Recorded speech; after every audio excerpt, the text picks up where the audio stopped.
there's a sort of a decision that a person has to make between listening to one's mind or heart. So how do you take that decision? I never felt disappointed when things didn't come to me. For example, I wanted to be a physicist, but I didn't get into masters. Slumdog Millionaire. Slumdog Millionaire. Ian Jeff, Richard Wright, and Rasul Bukati.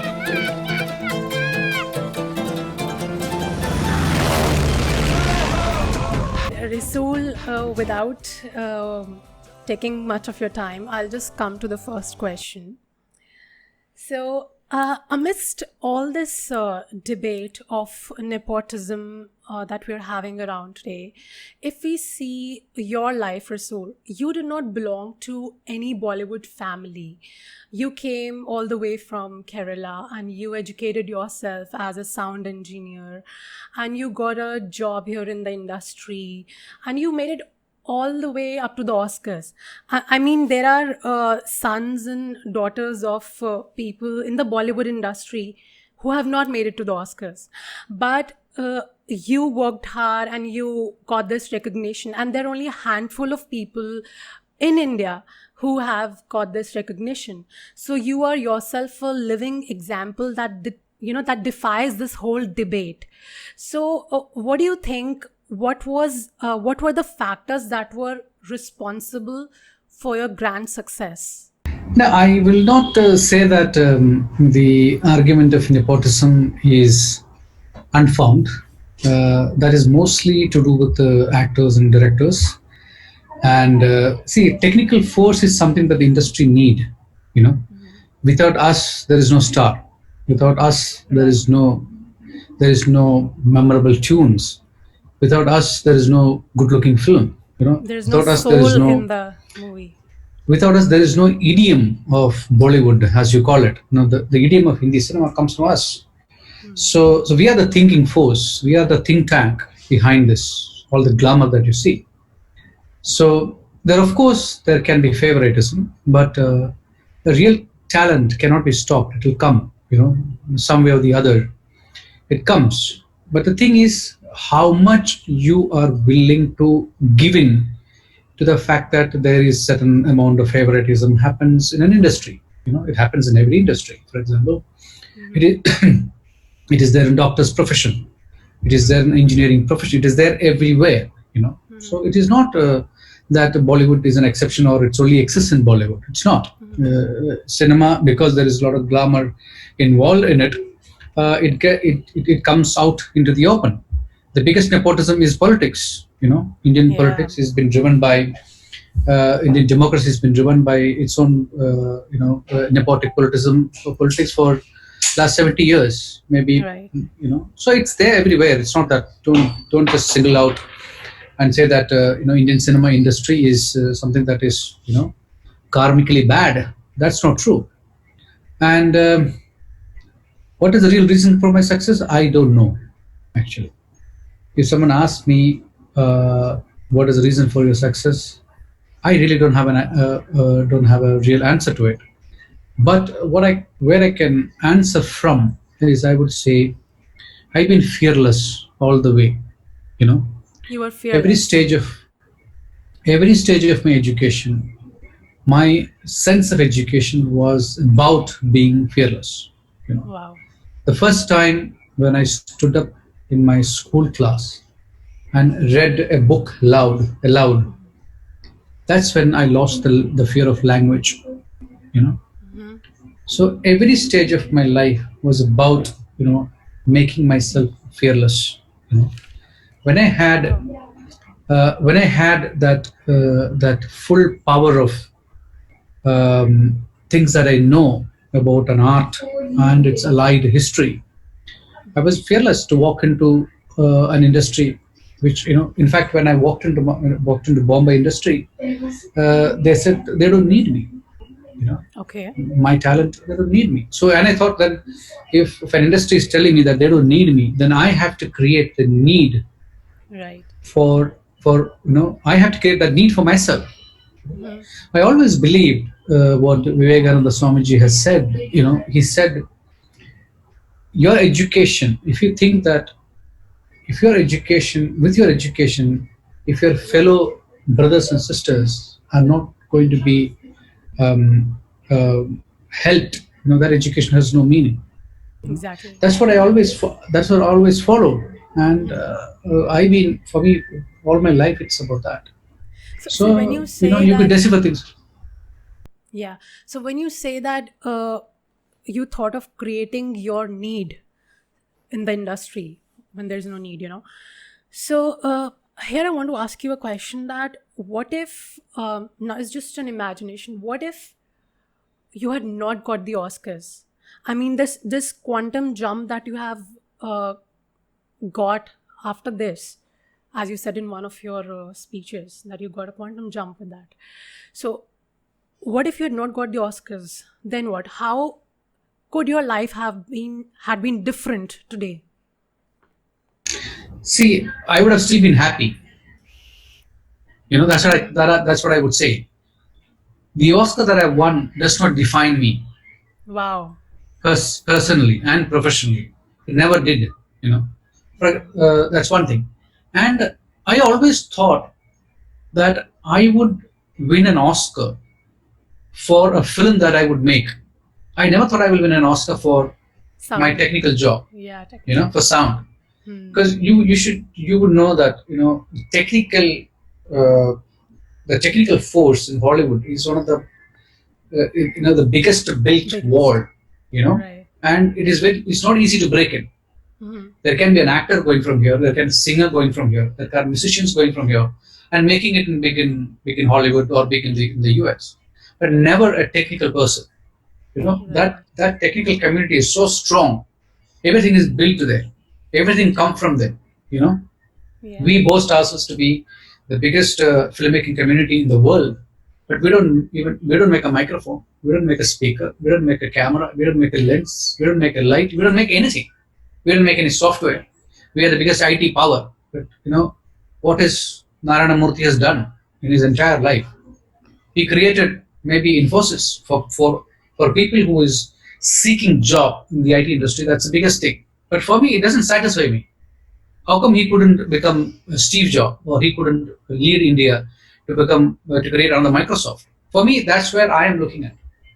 Hmm. We have not created inventors. We have not created a software or an operating system that the whole world can use. Then what is the point in we saying that India is the biggest IT industry in the world? For me, it has Okay. no meaning. But now you are one See, example. Now. I come from that standpoint. My studies, the idea of education that I had, the idea of knowledge that I had, or I developed or I cultivated in the universities and in the film institute is gearing towards that. Probably that's what has taken me to where I am today. Okay. So when you say what you learned in the educational institute when you were doing this sound engineering and all also, but when you worked for Slumdog Millionaire, for which you also got the Oscars, I heard you saying that you had to de-learn everything, and you sort of uh, you sort of created a new way of working for the movie, where you were working in the slums of Mumbai.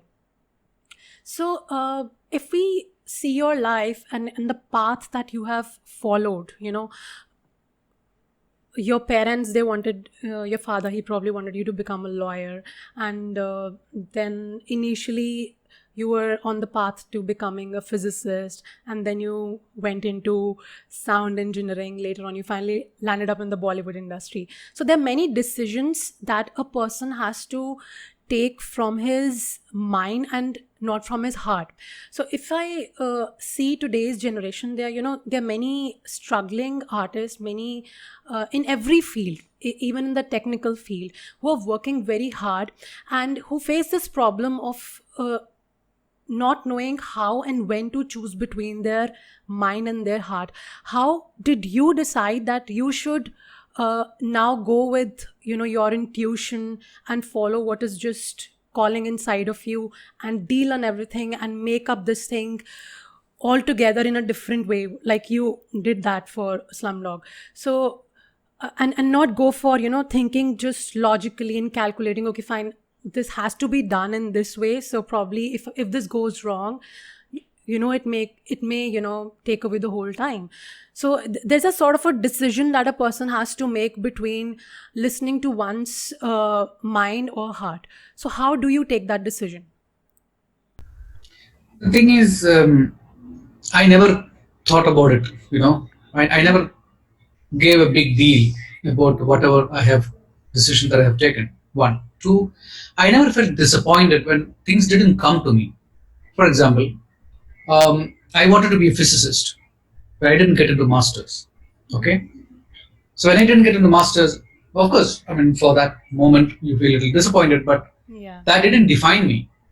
So I thought, what would I do next? So I had good marks, so I went and joined for law. But when I joined for law, I was still this wanting to study physics still remained in me. So a couple of friends told me that there's a course in Film Institute on sound recording and sound engineering. The basic qualification is BSc in physics. So I applied and went there, thinking that it is an extension of my physics studies. I went there and discovered cinema. Then I realized that, okay, this is what I want to do. This is what is going to define me. So I never felt disappointed about things, or I never left my life lingered on something that doesn't happen in my life the way I wanted it. Wow, I always been contented. This is a strength of character of a person. That's really great, because many people, they just fall off, when they don't achieve anything, and then they just get into that mode of being No, depressed all the time. the thing is, so how do you define that? What is that define you that you have achieved something? That you got money, you wanted to be Yeah, famous, right. or you got big cars, you have big houses? Then what is that? You have to decide what is that defines you. Right. I mean, if the small little invisible piece of virus has not taught you anything in the last 4 months, it just taught you that you don't need anything. You just need to be alive. True. You just need to be alive. You need 2 time food. You need a couple of clothes to wear. That's it. And you got to be happy in life. That's all you need. Yes. Yes. Now, when people forget this and trying to amass wealth for one, not just one generation, not for him and his partner, for a generation, for his next generation, For his 7 third generations. generation, his fourth generation, or seventh generation, that's when everything goes topsy turvy.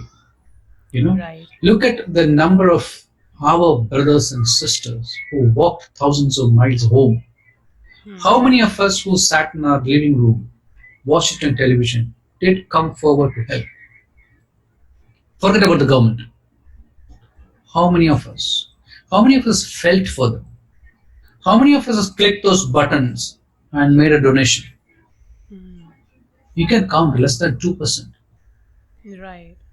That's we have come as a society in the last 70 years, 100 years, and we boast ourselves to be the biggest giving civilization in the world.